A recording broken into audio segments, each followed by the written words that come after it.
Hello tout le monde et bienvenue sur ma chaîne YouTube.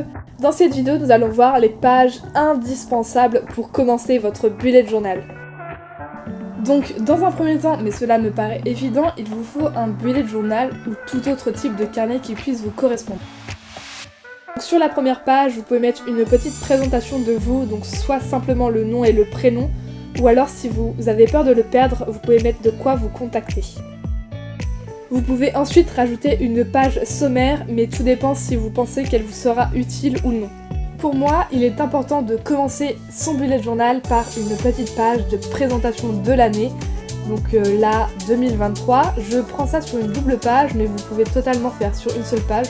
Je vous mets à l'écran mes mises en page des années précédentes, dont vous pouvez aller retrouver les vidéos dans la barre de description. Vous pouvez faire un thème pour commencer votre bulot, donc moi je prends les couleurs de mon bullet journal, donc cette année il est bleu et rose. L'année dernière il était rose clair, rose pâle et rose plus foncé. Donc j'ai fait mes pages de début d'année de cette couleur là.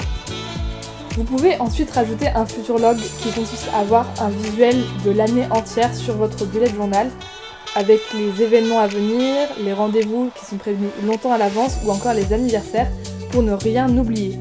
Bien sûr, si vous préférez, vous pouvez mettre des pages entièrement un calendrier type agenda comme je vous montre à l'écran, ou alors des pages plus personnalisées comme une page que pour les anniversaires. Je vous montre aussi mes deux derniers futur logs des années précédentes qui changent un petit peu de ce que je fais cette année.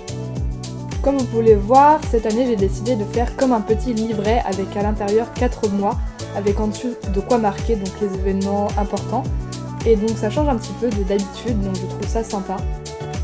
Ensuite, on peut mettre une page qui peut te sauver la vie, car c'est une page idée, que ce soit une idée de thème pour ton bullet journal quand tu arrives au mois et que tu ne sais pas quoi faire, ou alors une idée cadeau quand on arrive à un anniversaire et que tu ne sais pas quoi offrir à la personne. Tu vas sur cette page et tu as forcément marqué des idées qui te sont venues tout le long de l'année.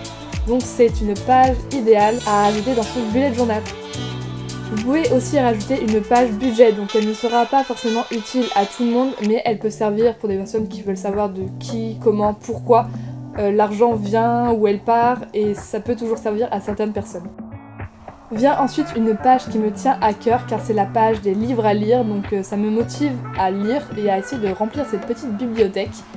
Donc si vous lisez beaucoup, vous pouvez faire une double page, si vous lisez comme moi, vous pouvez faire une simple page, mais si vous n'aimez pas lire ou que vous voulez pas lire, cette page ne vous servira à rien du tout. Cette année, j'ai décidé de rajouter une page des choses que je vais aimer pendant l'année, par exemple des films que j'ai vus, je vais aimer, je vais les noter, des séries, des musiques ou des livres. Donc je vais tester cette page cette année, je vous en reparlerai à la fin de l'année si elle m'a plu, si je la garde pour l'année prochaine, ou si au contraire elle ne m'a pas vraiment servi. Voici maintenant quelques pages que je ne vais pas mettre dans mon bullet journal mais qui peuvent vous inspirer. Donc le Year in Pixel qui est un suivi d'humeur sur l'année entière. Je vous donne d'autres idées sur la page de droite, donc prenez ce qui vous semble bien pour vous. Je vous conseille Year in Polaroid, donc moi ça donne ça cette année et je trouve ça sympa de voir des photos des moments forts de chaque mois de l'année.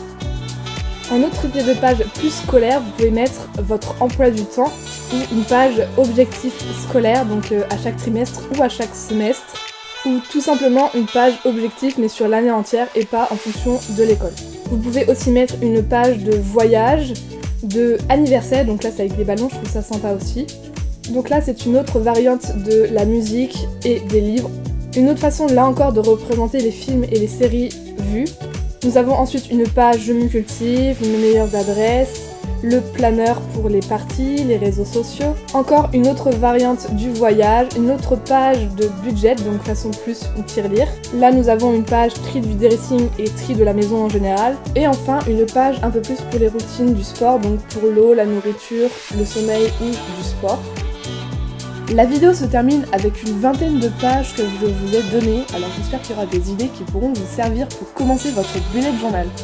En tout cas, merci d'avoir regardé cette vidéo jusqu'à la fin, ça me fait énormément plaisir. Mais ce qui me ferait encore plus plaisir, ce serait que vous partagiez ma chaîne YouTube, que vous vous abonnez et que vous commentez. Et bien sûr que vous allez me suivre sur Instagram, dont le lien est disponible dans la barre de description. On se retrouve donc pour une nouvelle vidéo bullet journal.